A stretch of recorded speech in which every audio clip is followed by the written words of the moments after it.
crimes. But it's fair to claim that, look, this investigation has been going on for a long time. But the reality is this. Federal investigations often take a very long time. There's been at least, 2.5 years. And yes, there's been investigations by the January 6th committee. Yes, this has taken a long time. Defendants, as a defense attorney, they often complain about that kind of thing, but it is brought within the statute of limitations. From KXAN News. And you were just listening to a special report from NBC News, but we do want to get to breaking news here at home as people are evacuating as a wildfire burns in Bastrop County.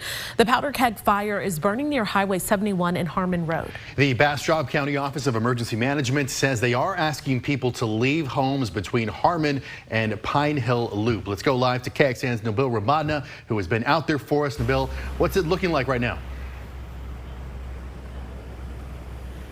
Well, this fire's still burning. I can tell you it's about 40 acres right now and about 10% contained. That was the last check we had. And as you can see, these flames, they are still going on here behind me. That pole, that electric pole right there was on fire just seconds ago. The fire truck came in and is putting that fire out. But if you pan off to the left, Andy, you can see just how large this fire was, and it scorched the land behind it here. We've seen some livestock being evacuated from this area here. We saw thousands of grasshoppers actually leaving the woods there as this fire was continuing to burn. A lot of agencies out here working this fire, and the windy conditions, if you take a look here, Andy, I'll pick up some of this debris. You can see it's fairly windy out here, so it's continuing to spread. Now, we can tell you that the aircraft out here, they are working this scene. We've seen Starflight dropping some water. We've seen the Texas A&M Forest Service. And if we pan off up to the left and look into the sky here, you can see some of the large aircraft they are using to fight this fire. They've come through on a few runs with some of the aircraft to drop some of that flame retardant. That's working, but again, these windy conditions not playing, and again, these dry conditions certainly not helping these firefighters.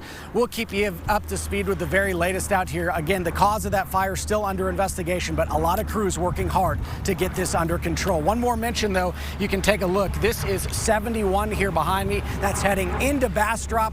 That is closed down. You can see traffic moving very slow, though, for people who are leaving the Bastrop area. That is in the eastbound direction. So again, hats off to these crews out here working very hot conditions. We'll send things back to you in the studio. All right, Nabil, thank you very much. We want to bring in David now. David, what do we know about the wind out there? What do we know about the wildfire danger today? He mentioned a bit of a breeze, but luckily it's still just 5 or 6 miles per hour, so the wind could be worse. But every day that we have that's 100 degrees or hotter, and every day that's rain-free, the fire danger is getting higher and higher. Here it is from the Texas A&M Forest Service. This map is looking more and more alarming every day. High to very high fire danger right now, and this will continue again for the next couple of days.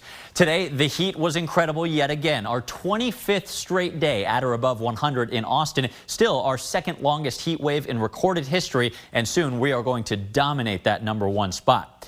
Here is a little shade of good news, though. For once, we've got a little bit of rain on the radar. Just a 10% shot of one of these isolated downpours near you. Most of them focused east of Austin, but if we zoom in here to Bastrop County, I've exaggerated the fire's size here down 71 east of Bastrop, just so you can see the rain popping up kind of around it a little bit, but nothing falling on the fire. One little downpour here crossing from Bastrop into Travis County. That one's not going to impact the fire, unfortunately. But even here in East Austin, look at this, near the Miller Development, East Austin, 130 Toll Road. We got a couple little rain showers. I think you may see some drops on your windshield this evening if you're lucky. Coming up, I'll show you what becomes the longest heat wave we've ever experienced and a look at how hot August might be. Also, a reason you may want to go outside in the heat tonight, a supermoon. I'll tell you when. All right, David, thank you very much. Another big story we're following here at home is an office that deals with sensitive and critical crime evidence is being accused of improperly withholding that material, and this could impact convictions and crime victims. And the district attorney's office sent a letter detailing violations to the Austin Forensic Science Department's director, asking for these problems to be fixed right away. As our Jayla Washington reports now, this isn't the first time problems like this have come up. This letter revealing what the Travis County District Attorney says are potential significant violations at Austin's Forensic Science Department. All detailed here, those violations include An email from a supervisor expressing an extreme lack of confidence in an analyst to perform their job duties, who actually got suspended because of this. And allegations of criminal conduct by members of the department and criminal conduct by management in the forensic department, withholding of errors discovered in the department, and a lack of supervision so that evidence was stored for more than 2 years without ever being entered into chain of custody. All of this info could lead to the potential overturning of convictions, something criminal defense attorney Logan Campbell says is very concerning. The state has an ongoing obligation to provide the defense for anyone accused with the crime, and that obligation doesn't just stop when an individual is convicted of a crime. That's a requirement under what's called the Brady Rule. Now, according to the letter, the Forensic Science Department not turning over this information in a timely manner is affecting open cases and could especially be harmful for crime victims. Who maybe received justice initially, they're not receiving justice then if evidence wasn't provided to the accused, and then they have their case overturned on appeal. Austin's Forensic Science Lab was previously overseen by APD, but there were problems with employees using expired materials that led to botched DNA, according to an audit. As of last year, though, it now operates independently. Jayla Washington, KXAN News. The district attorney's office in that letter did ask for an update from the department in 30 days. Now, the city manager's office responded to the allegations in a statement to us saying, quote, "We value our ongoing partnership with the Travis County District Attorney's Office in criminal justice matters. We received their letter on Friday and are looking into those concerns expressed in that letter." Well, we've all endured a July with triple-digit temperatures, and there's no end in sight as we enter into August. For Austin Travis County EMS first responders, this heat wave has brought an increase in heat-related calls. Just in July, the department experienced a 26% increase in heat-related calls compared to this time last year. Now, without a rapid response, people can end up in the emergency room suffering heat stroke or exhaustion.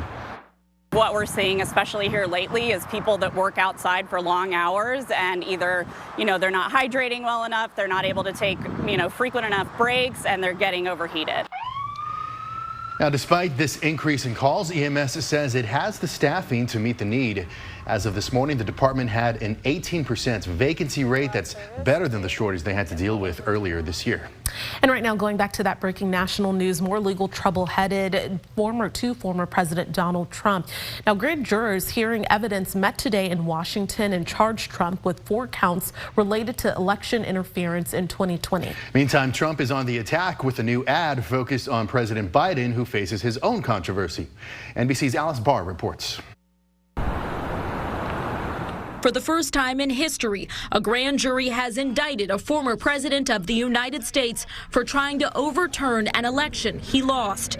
The indictment is the 3rd against former President Trump, centering on his actions leading up to the deadly January 6 Capitol attack. Mr. Trump received a target letter 2 weeks ago that NBC News learned cited 3 federal statutes: deprivation of rights, conspiracy to defraud the United States, and witness tampering. Special counsel Jack Smith's team has been investigating a wide range of alleged attempts to disrupt the peaceful transfer of power, including a scheme to reject states' electoral votes and use fake electors who would back former President Trump instead. Mr. Trump fiercely denies any wrongdoing. Despite the legal cloud, former President Trump only gaining in the polls. He's out today with a new ad attacking President Biden, as a New York Times Siena College poll now has the pair tied in a head-to-head matchup. In Washington, Alice Barr, NBC News. And there's also a potential Trump indictment out of Georgia regarding efforts to overturn the election results in that state. 2 more positive mosquito samples of West Nile virus have been found in mosquito traps in Williamson County. Those samples were taken from mosquito traps in Cat Hollow Park, that's near Brushy Creek, and from Milbourne Park in Cedar Park. Now, since testing began in May, 11 mosquito samples have tested positive for the virus in Williamson County. No human cases have been reported in Williamson County just yet, but there have been 5 human cases reported in Texas this year. We'll be right back. A recent study finds alcohol is killing more women in the United States. That's all according to a report published in a medical journal published by the American Medical Association.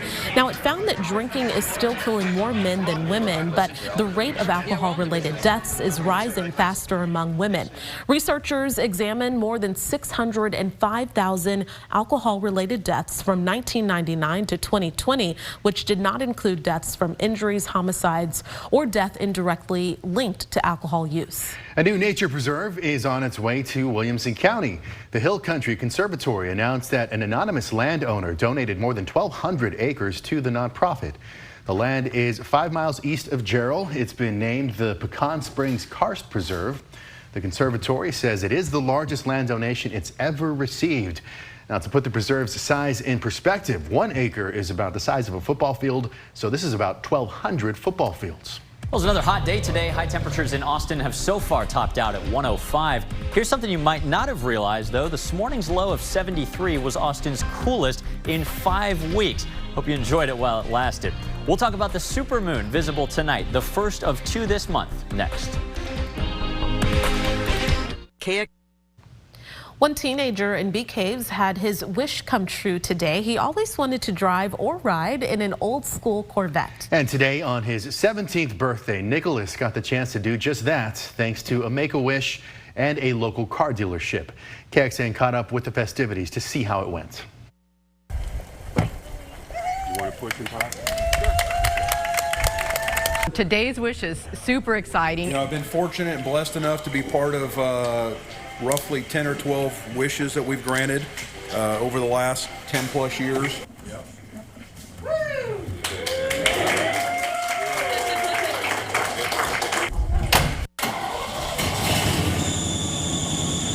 One of his dreams is probably to drive one, and sadly I don't know if we'll ever get to have that happen. So having Make-A-Wish step in and saying, hey, yeah, we can make that happen, it's amazing. This one, we have not done a Corvette wish.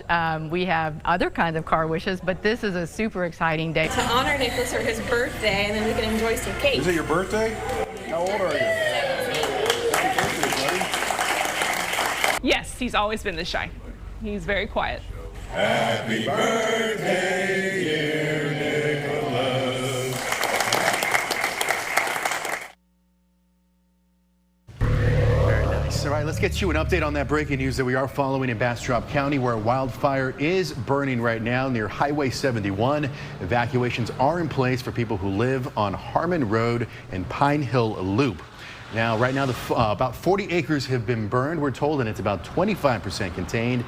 And we see that Blue Bonnet Co-op is reporting a few dozen customers are without power right now. And that is dangerous conditions to be without power, and dangerous conditions for the firefighters who are fighting this. That's exactly right. And anytime anybody here hears fire in Bastrop County, of course, it brings back some really bad memories from prior years. We have an excessive heat warning still for that area, Austin, and the rest of our viewing area in that magenta hot pink color. A slightly less serious heat advisory in our southern tier of counties. These are in effect, though, not only right now, but through 9 p.m. tomorrow. Speaking of the heat, it is 102 in Austin, 102 for firefighters in Bastrop, even hotter weather in parts of the Hill Country. And I have to correct myself, even the Austin temperature sensor was a little too hopeful this morning. That 73-degree low actually deemed to be erroneous recently by the National Weather Service. 78 was the correct low temperature. I wish it was actually that cool. Here we are at COTA, though, and we've got a different sign of relief. Not cooler weather, but some dark clouds and a few isolated showers. 104 right now near the airport, but look at that. Something we haven't seen a lot of recently, some dark, low-hanging clouds. This is happening underneath this really big, powerful ridge of heat centered just to our north. If we zoom in and move a little south of our area, you can barely make out on the water vapor satellite this little disturbance moving from the Gulf right here into south central Texas. This is sparking just a little 10% shot of a shower this evening, and that's it. Then it's gone.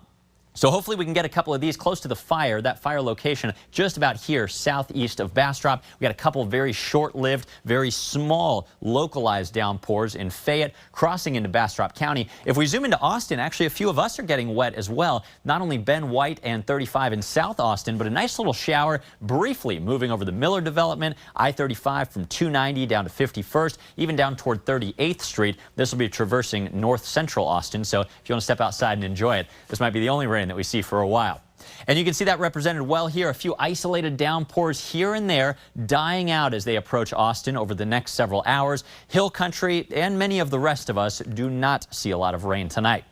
After today, it's just the heat that continues. Today was our 25th straight day in the triple digits. The all-time length record is 27 days. Look at this. I think we are very confident that we will have 14 more triple-digit days consecutively. That means we could have 40. Remember, the previous record is 27 days in a row. And this is happening more commonly these days. As the climate warms, Austin's average summertime temperature is more than 4 degrees hotter than it used to be about 50 years ago.